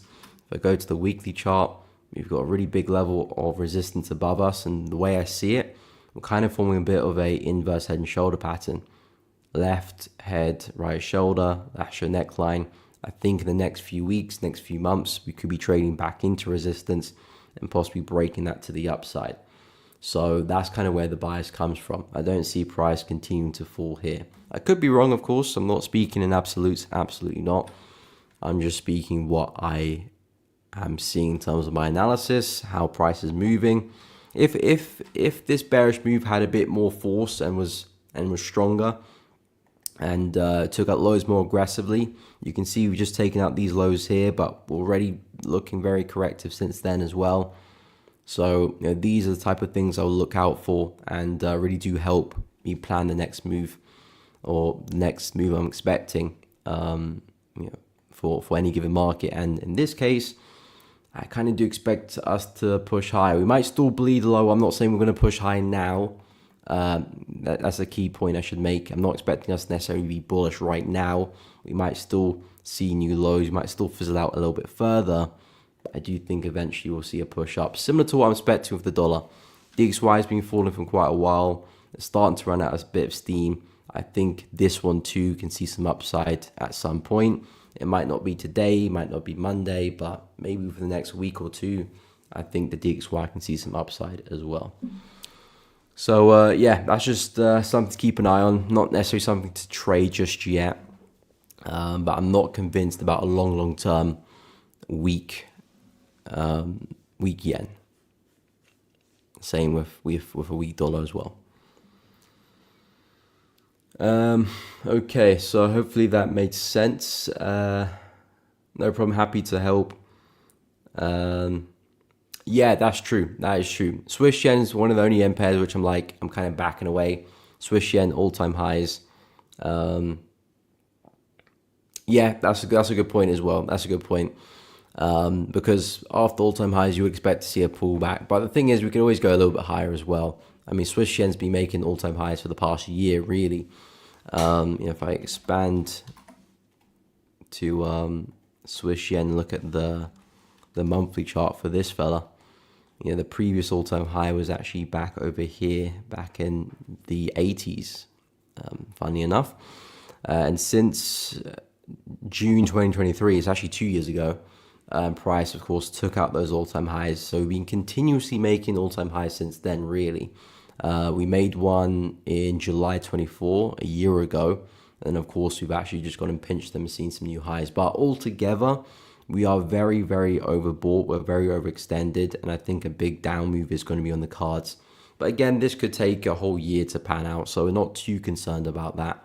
I do expect to see a massive sell-off. But yeah, that could take a year.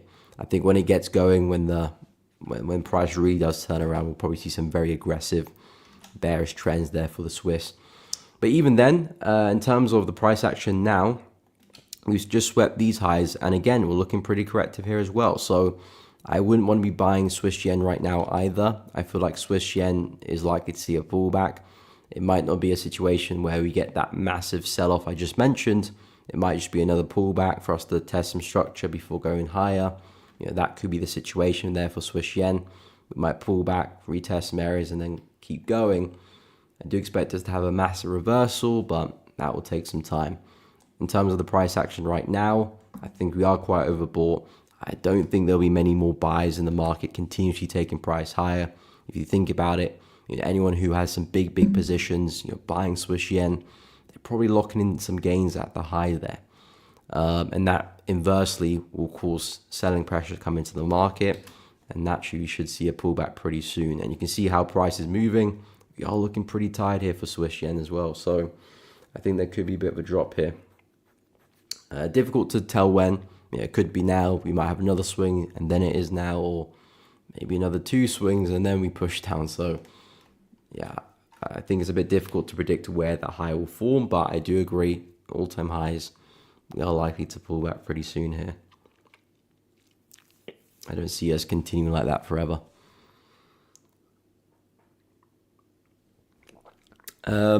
Not a problem. Happy to help, Menchi. So Malik, in terms of those entries, so GJ you're targeting 200. Okay, makes sense. Oil you're targeting 76.671.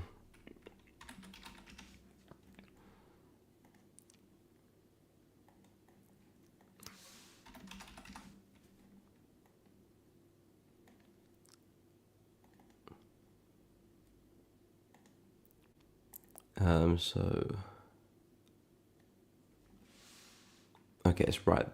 I'm pretty much there, aren't I? That's 62, 67.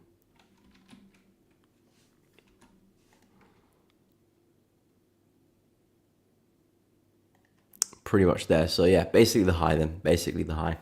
Yeah, I mean, it's a lovely swing there. I bet the risk reward is quite healthy in that position. You enter the 64.688, which would be around here somewhere. And I imagine stops for you would be here-ish, 64, 63.5. So, yeah, I can imagine the risk reward was looking very, very tasty there. But yeah, I would keep an eye on that because a lot can happen between now and 76.67. A lot can happen between now and then, so I would have some type of management plan and monitoring the market structure. But yeah, risk reward looks pretty good. Even if you can get half that swing, you probably still have a very decent return. And I do agree, if price does hold this support level, I do think we are likely to push back into 76. I actually do expect us to push into 80. So if price is well and truly going to hold this level, it's been respected very well in recent times. I'm just viewing this as a big fake out. If price is really going to hold this level, I do think we can really turn around here. So I do agree with that bias. I do agree with the targets as well. Like I said, I'll just keep an eye with the management side of things, because when you do have big risk rewards, just because you have And when you have big risk rewards, the probability of price getting there, no matter how good the position looks, it's always just going to be a little bit less, because price has to go a long way and things can happen. Markets can shift, sentiment can shift, things can happen, which no longer means price is likely to get to targets anymore. So when you do have those big swing trades, which could take a few weeks to play out potentially, management is very, very key. And it can help you walk away with some decent profit, even if price doesn't go and hit your targets as well. So I would keep an eye on that as it develops. But yeah, I do agree, same bias. I think anyone looking to trade oil, I think some entries around 66.38 look good, because we're coming back to retest that zone. So you would expect to see the market hold this area and rally. So yeah, I do like what I'm seeing with oil. Very strong up move. Hopefully we can see some continuations of that.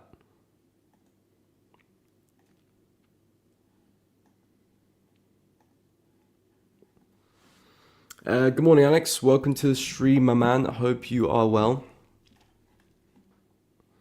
Yes, we can take a look at US 30. Haven't looked at that one yet. So the Dow Jones.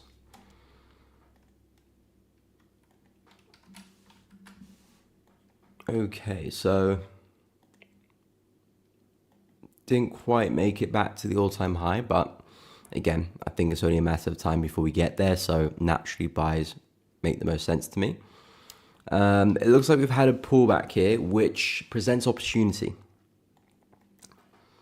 I think, where were we? We were over here yesterday, I think we were. Yeah, we were over here. And then NFP gave us this rally, and looks like we've reversed most of it. I like where we're coming into, back into this kind of area of demand here. This is, of course, where the rally came from. So naturally, we'll be expecting buyers to be entering positions here. I mean, it's a very kind of clear-cut uptrend here. Yeah, nothing too overly complicated about what we're seeing. If price can respect this area, then I think this is a fantastic place for a buy. I think maybe keep a lookout for some wicks, a double bottom, because this was a very strong move down. And now we're kind of just moving very, very flat. So I like to see a bit more rejection to the downside. Maybe a strong candle close to insist that, okay, we tried to go lower, we failed, and now we're closing strongly to the upside. That will make a lot of sense. And then, yeah, targets back to the swing high at 44.854 makes the most sense. So, yeah, US 30 very bullish. Of course, we've got the all-time highs just above us. I think leaving positions to run to the all-time high makes sense as well. Maximizing your risk reward off a probable opportunity. We are likely to get the all-time highs. So, leaving positions to run to bank on that, I think makes sense. I still like this area here. I can see a world where we have a deeper correction, maybe take out some lows here, throw some people off, test this area and see a bigger up move. I think that could be a healthy place for a pullback as well. Sometimes the indices give us kind of aggressive pullbacks. We might kind of bleed quite heavily just to have like a slow grind back to the upside again. So I like this zone here at 44K as well. But yeah, at the moment we're testing a nice area of demand. Keep a close eye on that. I think we can push back into resistance and so on and so forth. But overall, very, very bullish on US 30. What's up, CS Integrated? Welcome to the stream. Hope you're well. Okay, good, yeah. Nice. Yeah, keep tabs on that position. Any kind of like massive swing trade, you want to keep an eye on it, because again, when you do get into a trade, you've got all the information of price up until that point when you enter, and you have a target and you have a stop loss. But then as you enter, you get more candlesticks, you get more information, and based on that new information, price might not be as likely to go and hit your targets. Price might not be as likely to hit your targets as it was when you did enter.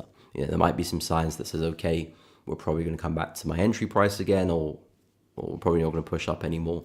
So keeping tabs on that, allows you still to walk away with some profit without kind of just hoping that we do get all the way to your target, which again, the further it is away, the harder is likely to see that happen. Okay, so we'll go through. What's up, good Kingsley? I hope you are well. Hopefully that made sense on US 30. I'm doing good, Kingsley. Thank you for asking. Hope you are well. No, I haven't looked at USDZAR or EUROZAR yet. I will go through that. PLTR. Have I looked at that before? I feel like it rings a bell. Has it reached higher high and expecting a reverse to the downside? Thanks. Have a great weekend. No problem, man. Have a great weekend as well. But yeah, I haven't looked at them yet, so I will go through them for you. No problem. Cease integrated DXY view after NFP holding buy for 96.4. Yeah, I'm looking at a lot more upside for the DXY. Haven't really seen the momentum coming yet. It was looking fairly bullish after NFP, but that momentum didn't really kick in or didn't really sustain. We did have that initial push, but price kind of reversed since then. So my thinking with the dollar is I'm waiting for some buys. I think the bigger move is to the upside. The market's quite oversold or quite stretched. I think the dollar is likely to reverse pretty soon. Not seeing price action necessarily back that up just yet. I'll go and take a look at it and go through in a bit more detail. But I do agree with the buys. I think that's where the bigger move is. I'm not long yet on any USD pairs or any USD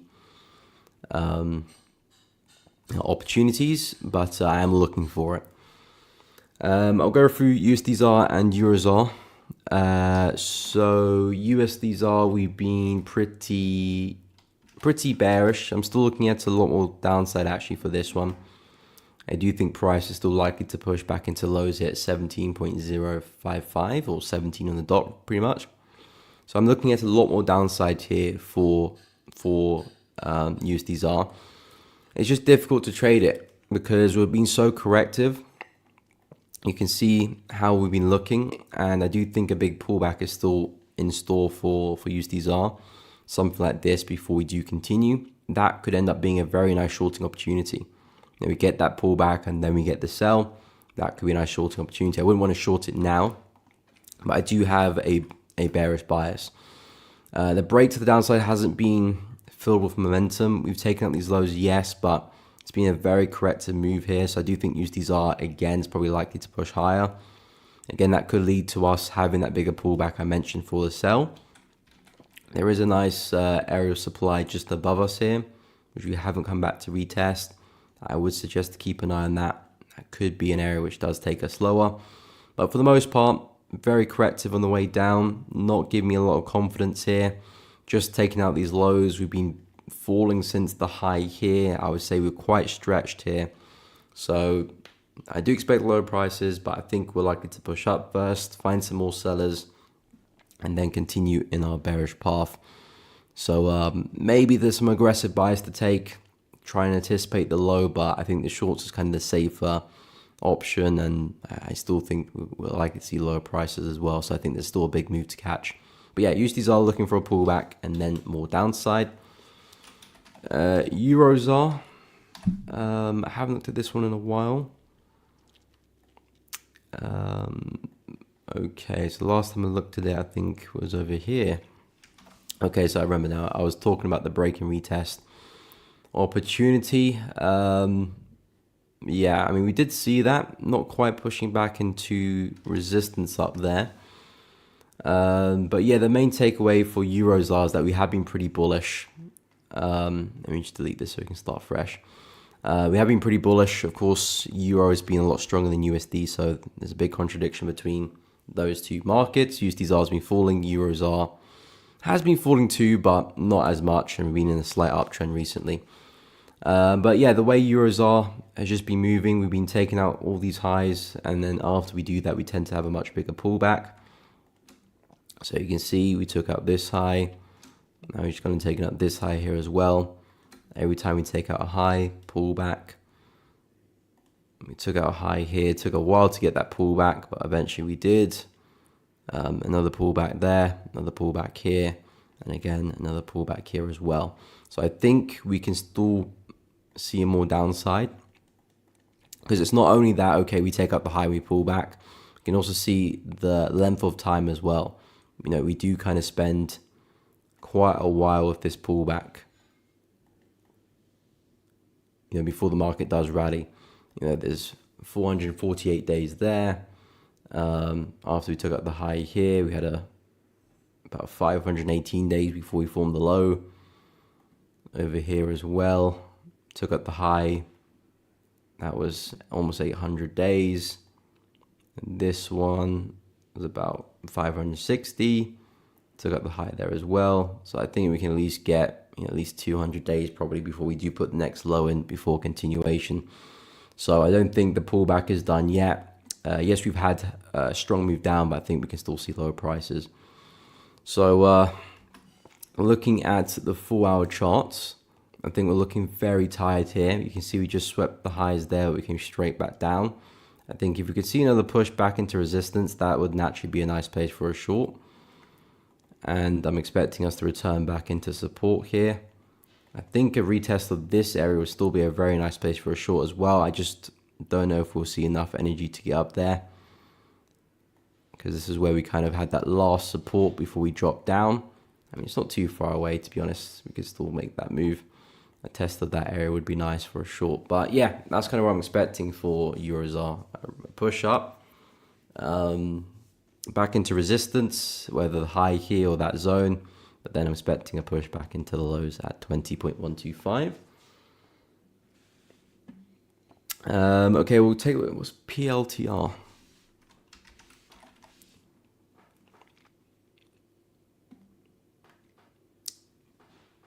Is this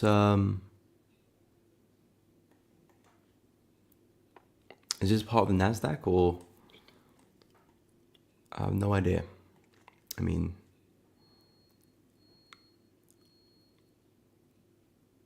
okay, let's go to the 4th of July. But yeah, in terms of this one, we're still very bullish. I have looked at it before. Can't remember when. I remember when. I know when. March. But yeah, I can't remember looking at this before. But anyway, we've been very bullish since then. We are looking fairly corrected right now, so probably a pullback's in store. I probably would still keep that bullish bias. I like it if we can drop a little bit lower, close to the lows here, then hopefully pick up along there. Like I said, I do think a bigger retracement's on the cards, but I wouldn't try and call the tops for that. We can always push a little bit higher here. But if we can push back into lows here, I think that's still a sensible place for a buy. You said you're looking for a reverse down. Yeah, I would agree, but I wouldn't necessarily bet on that. We could always see a new high. You could always see a couple new highs before that big reverse down happens. Now that we have seen a higher high, I would expect a bigger pullback. Yes, I do agree. But I think the smart play is still looking for the buys off these lows. And then waiting for the market to give us that bigger pullback. Then we can look at some buys following that again. I think trying to take some shorts here at all-time highs is always a bit tricky, because we could always go a little bit higher. We could always go a little bit higher. And that little bit higher could be enough to take your stop. This is a more probabilistic trade because you can base it off some healthy areas of structure and get a nice stop loss underneath a low. It just makes a bit more sense. So yes, I do agree. A bigger retracement to the downside is likely to happen. But we could always see another wave. And I think that the best bet for a trade is still looking for the buys off the lows. I think that makes the most sense. Okay, we'll go through the DXY next. Raphael, Euro Yen, and Dollar Yen. Okay, we'll take a look. CS integrated. Okay, micro impulse to push it to long. Okay, fair enough. Starting to boil in layman terms. Yeah, I mean, we're getting that. I do agree. We're seeing signs of momentum picking up. I'm also seeing signs of Euro USD doing the opposite as well. So it looks like that could be coming down for retracement. So I do agree. And I'm looking for a lot more strength for USD. It's just, and again, in terms of myself, because of course you do operate on the lower time frames, I'm looking for opportunity on the 4 hours. So the opportunity on the 4 hours is going to take a little bit more time to develop than like the 15 or the 5 minutes. So naturally, I'm always going to be entering a little bit later than you. But I do have the same kind of bias. You've been falling, we've been extremely corrective for quite a while now. This is the corrective move I'm referring to. So I do think we are due that relief, that up move pretty soon.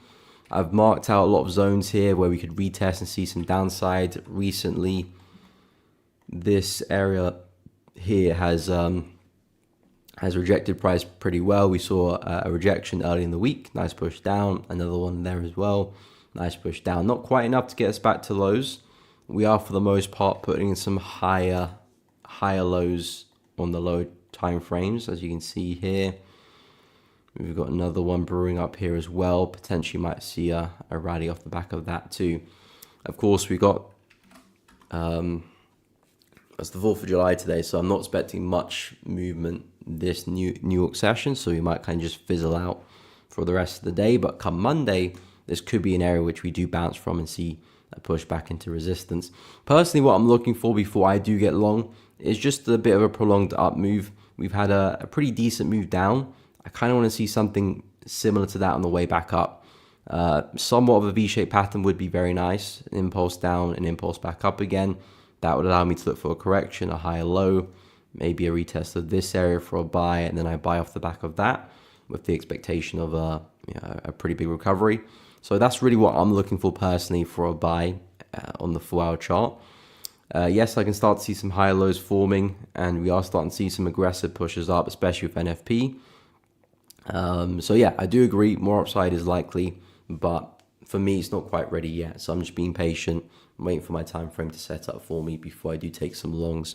But I can see we're getting there. High lows are building up. Let's see if that continues. We need to keep pushing higher, keep breaking resistance if that's going to be the situation.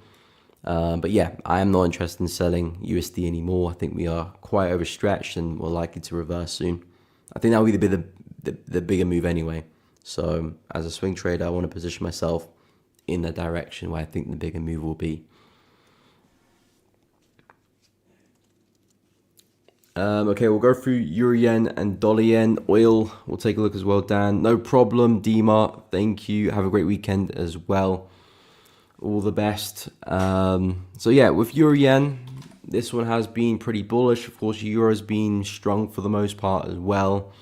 Yen's been weak for the most part too, and this has been rallying quite a lot, to be honest. I'm debating shorting some other yen pairs, but Euro Yen's definitely one I'm not debating about because, yes, I would expect a retracement at some point, but there's no kind of bearish structure I'm looking to follow. We've got major highs up there at 175. Possibly could see price push towards that area. I have been looking for a buy in the retest of this area or the retest of this area. These are the areas I was speaking about early in the week, and I believe on my last weekly analysis about some areas for some longs and possibly could see a push back to the swing high at 175. So if Euro Yen was to give me a healthy correction, yes, I would be all over some buys here. It makes a lot of sense to me.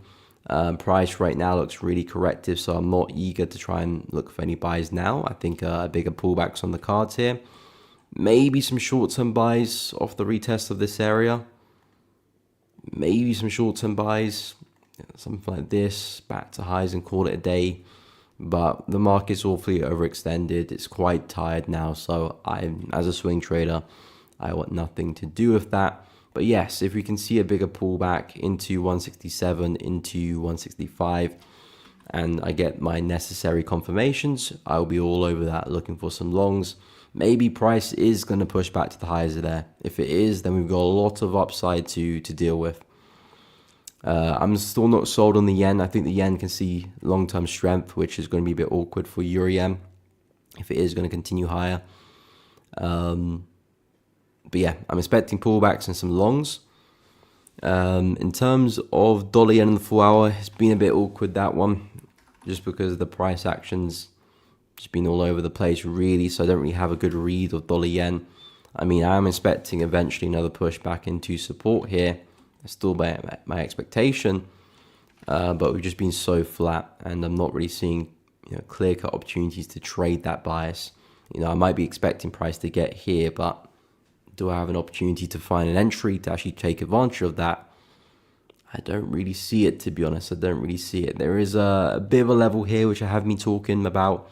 146 proven to be resistance on a couple of occasions. Yeah, it doesn't really fill me with a lot of enthusiasm to be looking to short from here. We've had some major fake outs of that zone as well. I wonder if we can do that third time maybe. Kind of continue with these lower highs. So yeah, I suppose a rejection of that resistance makes sense because essentially we have been ranging, so another rejection of the high makes sense. But it's just not a quality opportunity. I am bearish on dollar yen. I think there is a very good chance we get back to support. The way I see it, price is consolidating before we do get that push lower. And I think we probably will even break 140 as well. So I do think there's a lot more downside to be had. But yeah, very awkward market, just kind of moves sideways. There might be some lower time frame buys of this area here, but it's all very intraday and in the middle of a range. So I would personally stay away. I don't really want to be finding any opportunities inside that range there because of all that indecisiveness. Just kind of leaves your stop loss in a bit of an exposed place. So I'll be very careful of dollar yen. Very, very careful of this pair. Clarity is not. I don't have a very quality opportunity here right now.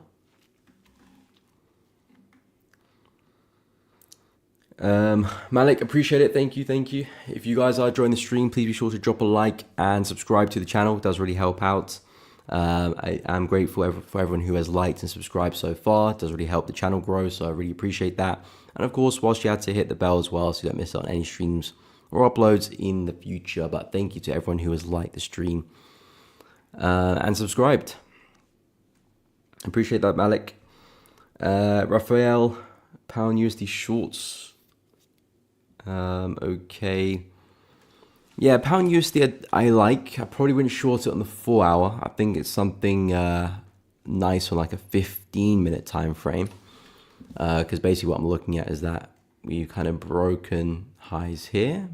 So created new highs. Then price broke structure to the downside with that massive sell-off on the pound a couple of days ago.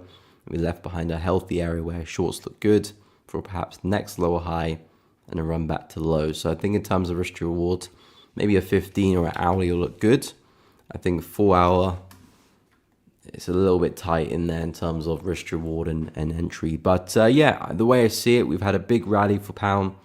We consolidated for a couple of days. We broke to the downside momentum, basically looking for the retest of that consolidation and now a continuation lower. Pound USD is in the same situation as Euro, in my opinion. It's been very bullish for a while. We're starting to become a bit more corrective, frequent pullbacks. I feel like we're starting to go through a bit of a pause and the market can be, going for a bit of a pullback pretty soon. The bigger move may still be to the upside, but I think we can see some type of counter trend bearish move. And I'm keeping a very close eye on that over the next few days. But yeah, pound, I do think more downside is in store. I'm looking at a push back into this zone. This is where the momentum came from initially. I think we could be attracted towards that area. And yeah, a very lovely break to the downside. So just a simple break and retest of that range. I do think pound is likely to drop. And of course, if USD is going to be strong, that should help pound USD fall as well. But yeah, as for the 4 hour chart, I'm not really seeing a good entry there. I think this is better better for a lower time frame entry, just in terms of risk to reward, really. 4 hour, 4 hour you can still enter, but just you probably not optimal, I would say. But yeah, I would expect more downside for pound USD, so I do agree with that bias. I think it is quite stretched now that we've got that consolidation and breakout. Now we've got something to base our trade from, because previously all we had is consolidation. Price could have easily broke to the upside and easily continued. The trend is still bullish after all on the major time frames. But now that we've got the strong drop lower, price is really telling to us that, okay, momentum is not with the buyers anymore, it's now with the sellers.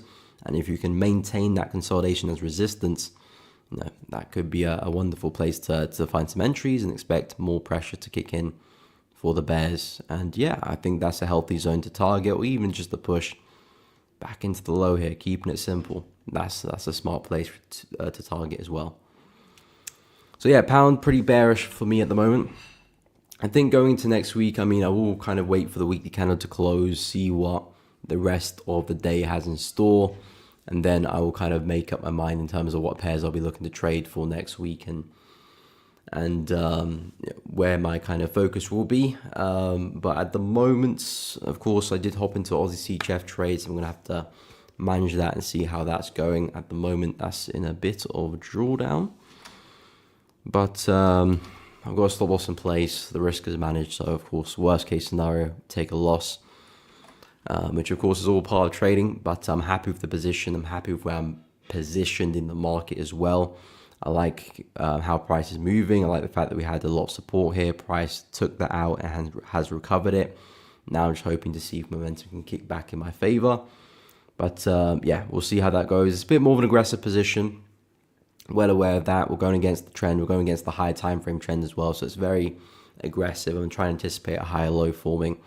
But I've been pretty bullish on Aussie CHF ever since we made the new all-time lows. I've been looking for a big recovery. I still think there's a very strong likelihood price is going to come back into this range here, because this is where we had a massive spillover to the downside and no retest of that zone. I think there's a very high chance we eventually get back there, whether it's now or we continue a bit further, then make the move. So I'm kind of looking for us to eventually get over there, but we'll see. And I'm currently in some shorts on pound Aussie as well. This one is in some profit. I've moved stop loss to break even, so there's no risk on the table. I'm still looking for a push back into the lows here. Price has since pulled back and it's retesting this range, so I'm liking that.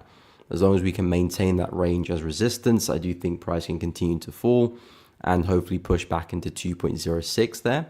I do think there's a lot more downside to be had with pound Aussie, which is why I really like the position, because again, similar to the Aussie CHF trade, this was a bit more of a counter trend trade, a bit more of an aggressive position.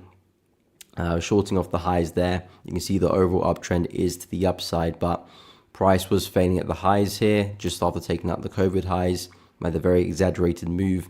And I'm looking for us to kind of spill over and possibly come back into this zone here. I'll take most of my profits at the low, but I'll see if I can trail stops and let the rest continue. But this one is in profit. I've locked in gains there, so there's no risk on the table. So it's going to manage the Aussie CHF, manage this one, hopefully take profits there. And of course, we'll see what happens if the Aussie CHF does as well. And then hopefully we could see some opportunities in other Aussie pairs, but I don't want to overdo it.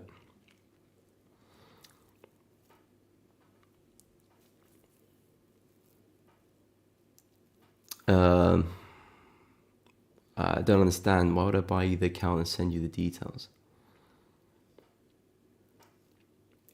Again, very straight. There's different payment options on the website. You can pay via crypto, card payment, PayPal, very kind of trusted and heavily used payment methods. But I'm not going to buy the account and then send you the details. True to an extent, Anton, that's true. Someone has to lose for someone to win. That is true.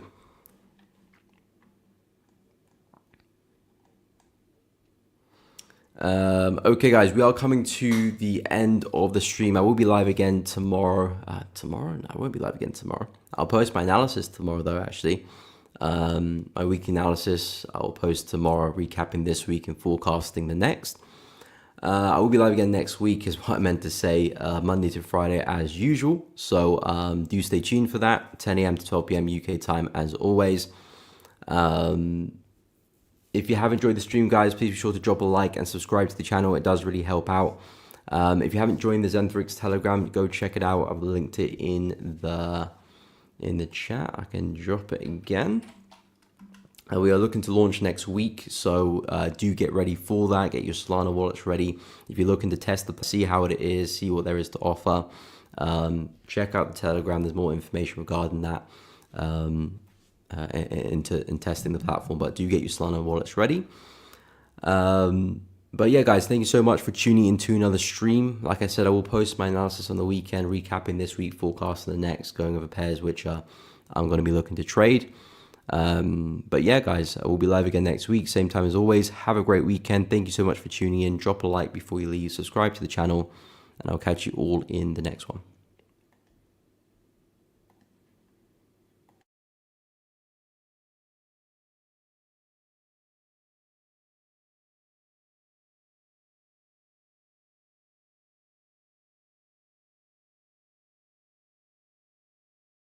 Zentrix AI. The advanced AI-powered trading platform for every trader. Everything you need for trading success. Research, strategy, automation, trade signals, all in one platform. Write strategies in plain language. We build the bots. Forex, crypto, stocks, futures. Every market. Let AI do the heavy lifting. Zentrix AI. The future of trading is here. Are you ready?